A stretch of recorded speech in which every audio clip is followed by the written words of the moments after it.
We are, of course, named after Justice William Brennan, who once wrote, when speaking of a particular aspect of the criminal justice system, the death penalty, "The machinery chugs unabated, belching out its dehumanizing product. It is distressing, but I refuse to despair." Those words were applied to the death penalty, but they could apply with equal force, if not more force, to a criminal justice system, or many systems, as we heard today, that have led to extraordinary numbers of our citizens being incarcerated and have led to extraordinary burdens on our national fisc. I believe that Justice Brennan would be proud to see that the center that bears his name continues on in his spirit. I believe that he would be more than thrilled and have ample reason not to despair to know that Eric Holder is the 82nd Attorney General of the United States, and to know of the caliber and the qualities of this man. The Attorney General is a longtime friend of the Brennan Center for Justice, long before he became Attorney General. After his first stint in the Justice Department, at least at the senior levels, when we all left the Clinton administration, he could have done anything other than become involved in an issue that was important to us, felon disenfranchisement. But Eric didn't step back. Instead, he provided us with guidance, he provided us with support, he provided us with a vision, at least, of a way forward that could help us square the circle and try to draw the politics out of an important criminal justice, well, actually an important issue for democracy. He joined with other former law enforcement officials of both parties to support our position that taking away the right of former felons to vote does not serve any law enforcement purpose. And in fact, it could actually increase the chances of recidivism.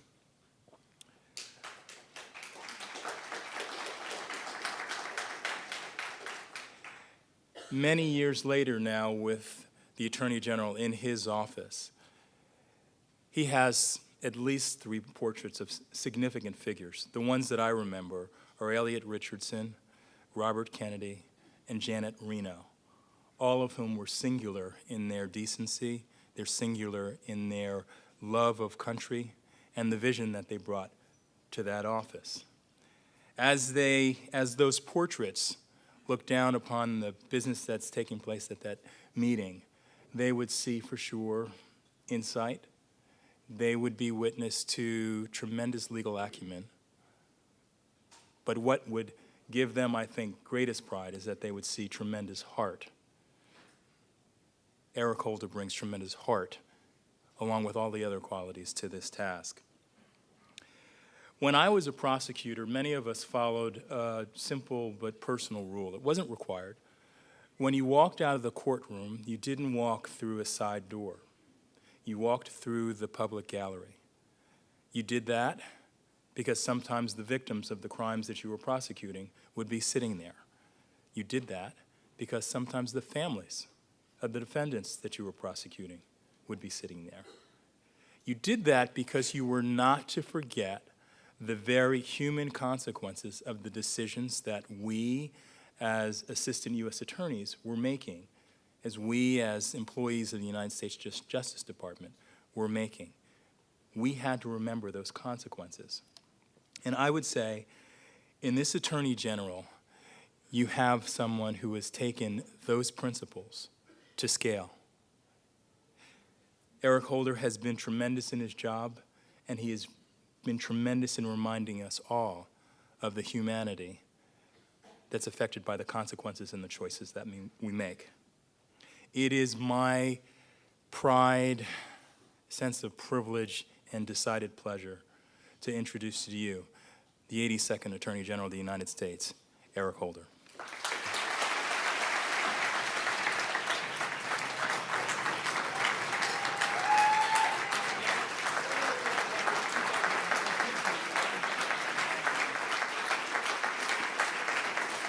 Thank you.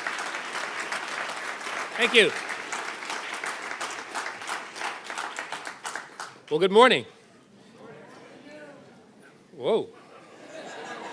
Okay, all right. You know, time flies when you're having fun. Good afternoon.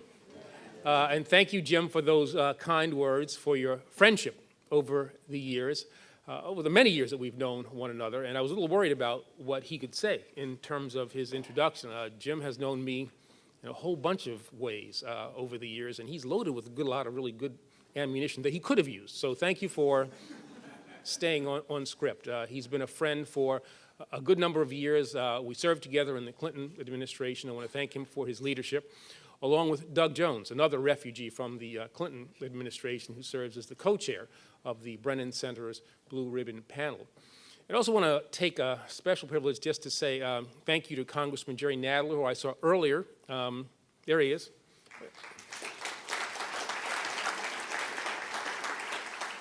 You talk about a dysfunctional Washington, and it is fairly dysfunctional. We need more congressmen like this guy. If he were there, you would be seeing, I think, a Congress responsive to the issues that the American people want their legislative body to confront. He's a man of integrity. He's been a great supporter of the causes I think that we all believe in, and it's a pleasure to have you here today, Congressman Nadler. I'd also like to thank the Brennan Center's distinguished president, my good friend Michael Waldman, and your entire staff, particularly the Justice Program, for bringing us together today. It is an honor for me to take part in this important conference. It's a privilege to be back at NYU Law School for the second time in as many weeks. And somebody's going to have to write me a note that I can take up to Columbia and explain why I'm here. They're going to reject my or revoke my alumni privileges up there. But it's also a great pleasure to be back here in the city that I call home, New York City. For nearly 2 decades, the Brennan Center has provided really indispensable leadership on issues ranging from campaign finance and voting rights to national security and equal justice. You have offered rigorous research and really expert guidance to policymakers at every level of government. And with this conference and the report that you are unveiling today, you're taking yet another step to advance our efforts to address some of our nation's most critical challenges, few of which are more complex or more urgent than the need to strengthen America's criminal justice system and to reduce our over-reliance on incarceration. Now, as you know, we gather this afternoon just over a year after the launch of the Justice Department's Smart on Crime initiative. This was a series of important changes and what I would consider common sense reforms that I set in motion last August. Now, already these changes are fundamentally shifting our response to certain crime challenges, particularly low-level, nonviolent drug offenses. And this initiative is predicated on the notion that our work as prosecutors must be informed and our criminal justice system continually improved by the most effective and efficient strategies that are available. After all, as I've often said, the United States will never be able to prosecute or incarcerate its way to becoming a safer nation. We must never, and we will never, stop being vigilant against crime and the conditions and the choices that breed it. But for far too long, under well-intentioned policies designed to be tough on criminals, our system has perpetuated a destructive cycle of poverty, of criminality, and of incarceration that has trapped countless people and weakened entire communities, particularly communities of color.